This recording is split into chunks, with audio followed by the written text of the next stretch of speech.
wo in thotan ni October ni ruk ania cycle thira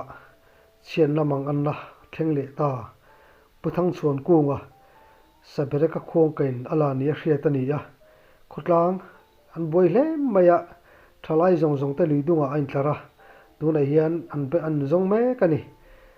ache sol dan chanchin te weme malak dan te afa pale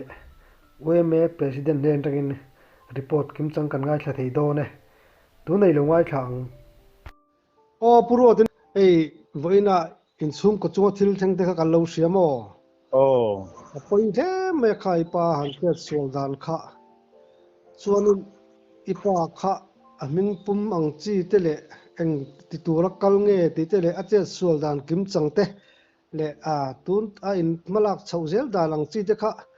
miran report sak theila ka ti dewani hi ya hey voin khan gurguti kan te sulai asam kan rilo ka son asam nen kan in rimo solama son bru kan ti ho hian chenga bila chon huan sam tu ro fa apeto ni min lama khan ro ero chu apoisa chu apelok ti na ni mo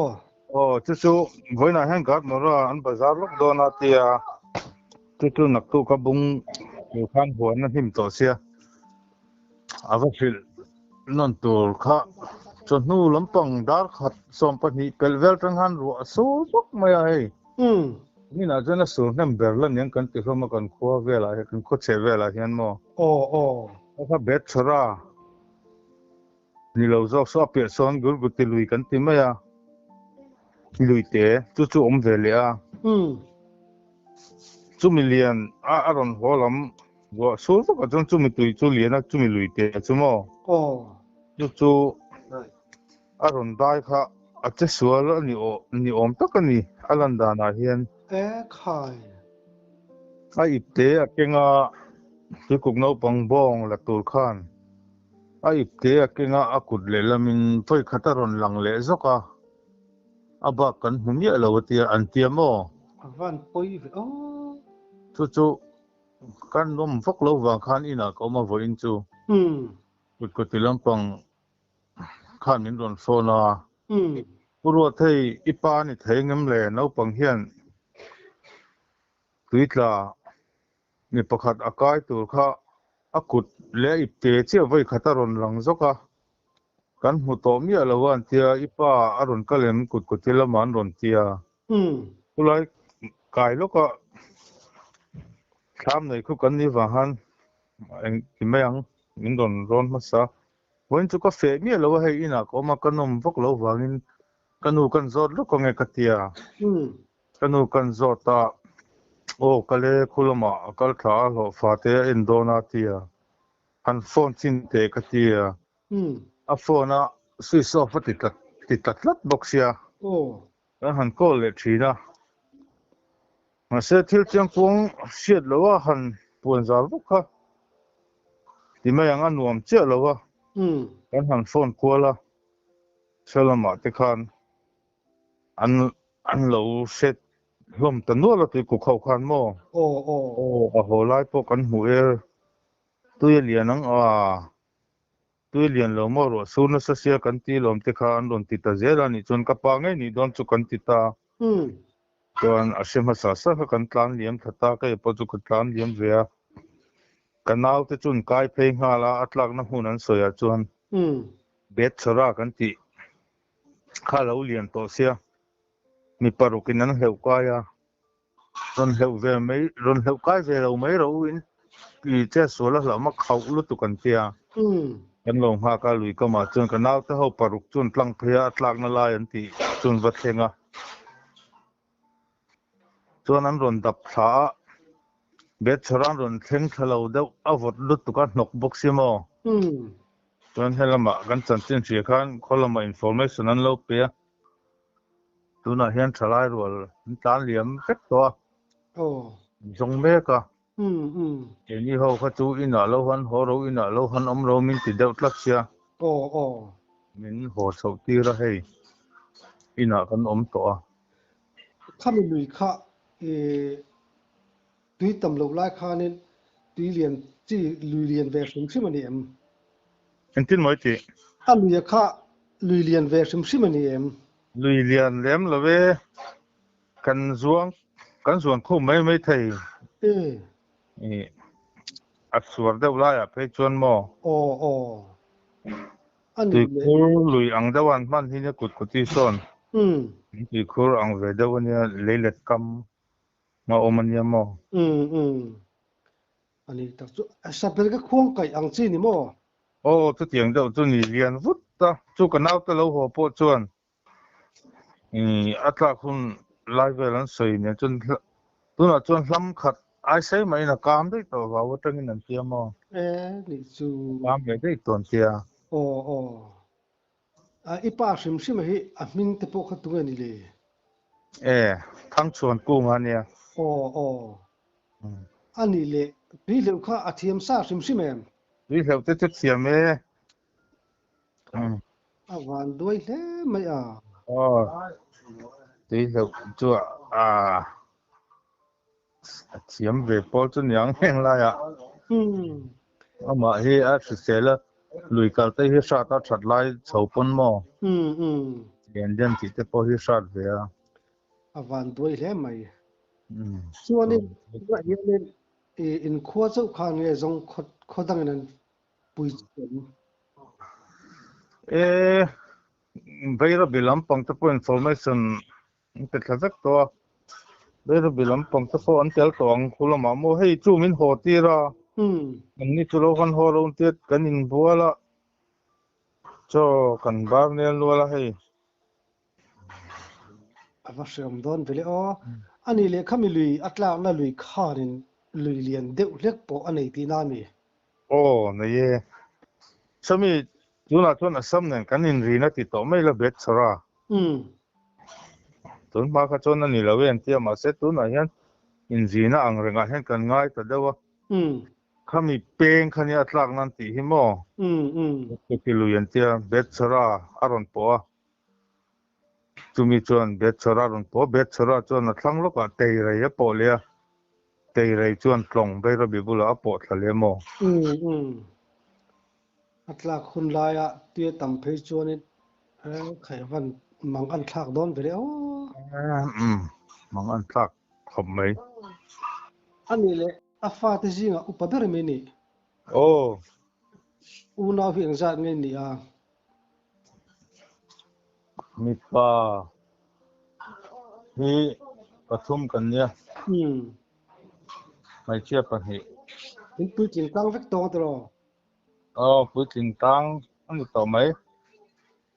poi le mai maro chu patheni na kan chu aro rel dan te kan siat thiam hi poi mo ni rel du dam deuh kan bula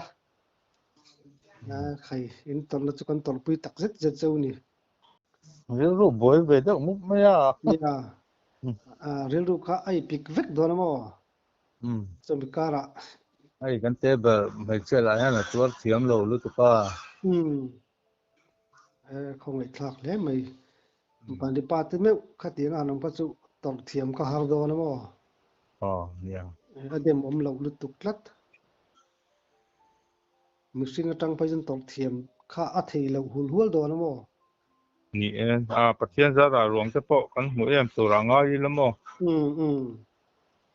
ni lo musam te du sak na kala la chu ni chu ole me president pu enga ne na tangin an malak dan te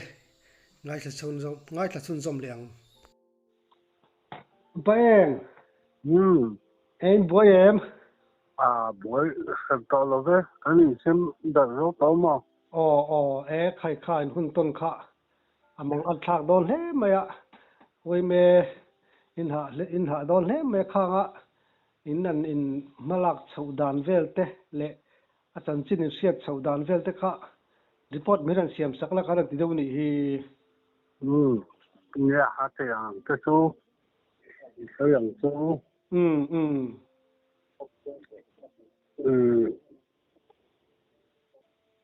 ani kutidama wakal himo lo fa oi sapek lo kan ya kan kwa le hemi kukuti inkara hen kukuti asam laman kasa inkara hen lui oma sakai lui sumi pia chuan kukuti lui oma ala te chuan lui te ru te ne sulai chuanin akwa hen lo fa pe lok sa nei te ha boi ni allo fe tu ra ti ne ano chi lo ka ani lo lam kal hen awanga yuvena tumi lo ho lam pang chu ani o me seni po mitin kan hu lo wan soi da ni mo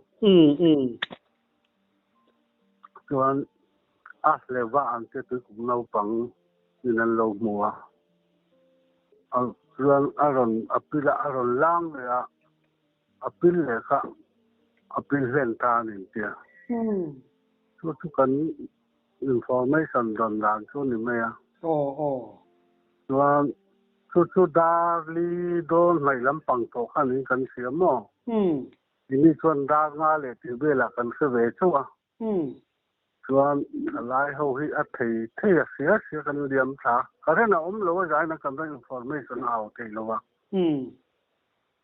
chuan kho pa te kan han po sa a thei liam tha anu wa fel fai do so kin la ba lu pa te le theng ma sa ten misingan lo sema hemi ku atang na lui bulatang ron tuam sa tu le sumi lui chu sakai lui hen ron chuak ta mo mi ta ya lo chang tu te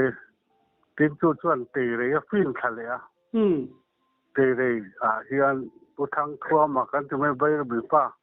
sumi ka ya chuan vi kan siam mo tuna hian an thang me kha eng ma tang sin han update tu an la se wa ma ro chu tlang na lui hi chu lam khat vel so na kam ton te mo sabira khwa kai kan tiang chi khan ni mai a om dan chu among an thak in la khoi thak le mai ya chuan ni lui dung a chuan ni mihring thalai ho chu in tlang thaput mai ti nan mai bo ne kan rin om lai te kha ing dap amo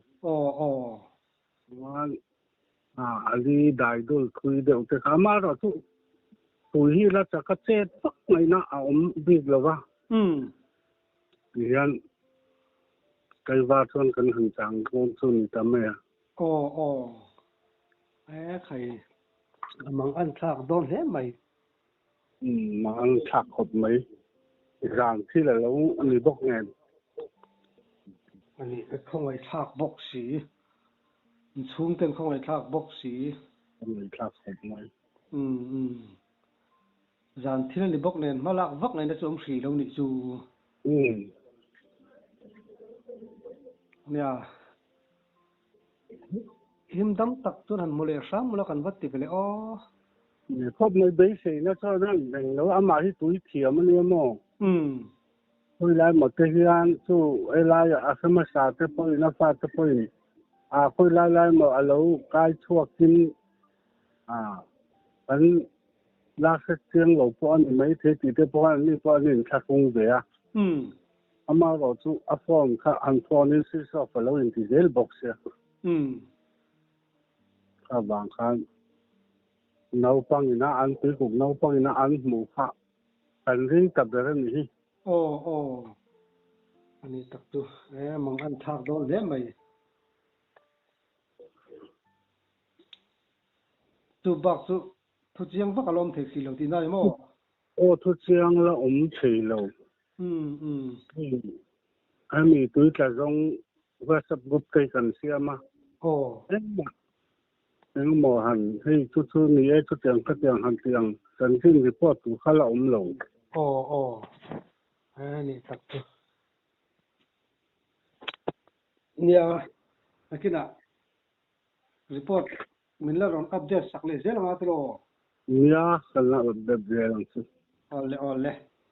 kalom mu ole